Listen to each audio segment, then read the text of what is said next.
ஹாய்ங்க, இன்றைக்கி இந்த வீடியோவில் பட்டர் பிஸ்கெட் தான் பண்ண போகிறோம். அதுக்கு நான் வந்து 50 கிராம் ரூம் டெம்பரேச்சரில் இருக்க பட்டர் எடுத்திருக்கேன். இதை ஃபஸ்ட்டு நம்ம நல்லா பீட் பண்ணிக்கலாம். நல்லா சாஃப்ட் ஆகிற அளவுக்கு நல்லா பீட் பண்ணிக்கோங்க. 1 கப் வந்து சுகர் நாட்டு சர்க்கரை எடுத்திருக்கேன், அதை இதில் ஆட் பண்ணிக்கலாம். பட்டரும் நாட்டு சர்க்கரையும் நல்லா மிக்ஸ் ஆகணும். நம்ம வந்து இந்த 1/4 கப் தான் எடுத்துருக்கோம் நாட்டு சர்க்கரை, அதுக்கு வந்து 4 மடங்கு வந்து நம்ம கோதுமை மாவு ஆட் பண்ணிக்கலாம். அப்புறம் இதில் வந்து 1/2 டீஸ்பூன் வந்து சால்ட் ஆட் பண்ணிக்கலாம். மாவு எப்பொழுதுமே நம்ம சளிச்சிட்டு தான் ஆட் பண்ணணும். ஸோ நான் உப்பையும் மாவையும் சளிச்சிட்டு இதில் ஆட் பண்ணிக்கிறேன். இப்போ நான் இதை கையை வச்சு நான் நல்லா மிக்ஸ் பண்ணிக்கிறேன். இதை நம்ம ரொம்ப அழுத்தி பிசையணும்னு அவசியம் இல்லை, ரொம்ப சாஃப்டாகவே பிசைஞ்சால் போதும்.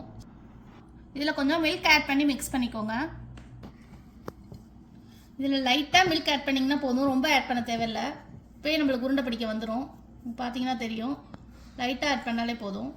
இப்போ நம்மளுக்கு பிஸ்கெட் செய்ய மாவு ரெடி ஆகிடுச்சு. நம்ம வேணுங்கிற ஷேப்பில் உருட்டி நம்ம ட்ரேயில் வைக்க வேண்டியதான். நான் வந்து 1 டேபிள் ஸ்பூன் இது வந்து சைஸுக்கு நான் எடுத்திருக்கேன். எல்லாம் ஒரே சைஸாக இருக்கட்டும்னு இந்த ஸ்பூன் எடுத்திருக்கேன். இதில் தான் நான் எல்லாமே மெஷர் பண்ணி வைக்க போகிறேன். ஆல்ரெடி நான் வந்து பட்டர் இதில் லைட்டாக தடவி வச்சுருக்கேன் பேக்கிங் ட்ரேயில். ஸோ நம்ம எல்லாத்தையும் நான் உங்கள்கிட்ட வச்சுட்டு காட்டுறேன். நம்ம இஷ்டத்துக்கு டிசைன் பண்ணிக்கலாம். ஸோ நான் கத்தி வச்சு சும்மா அப்படி கட் பண்ணி விட்டுக்கிறேன் டிசைனுக்காக. நீங்கள் உங்களுக்கு பிடிச்ச டிசைனுக்கு போட்டுக்கலாம். இதை நான் 20 மினிட்ஸ் பேக் பண்ணி எடுத்துகிட்டு வந்துட்டேன். இப்போ நம்மளோட பட்டர் குக்கீஸ் ரெடி ஆகிடுச்சு.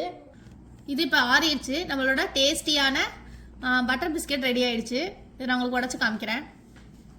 சரிங்களா, செம்ம சாஃப்டாக இருந்துச்சு. இதில் நான் ஒரு மிஸ்டேக் பண்ணியிருக்கேன்.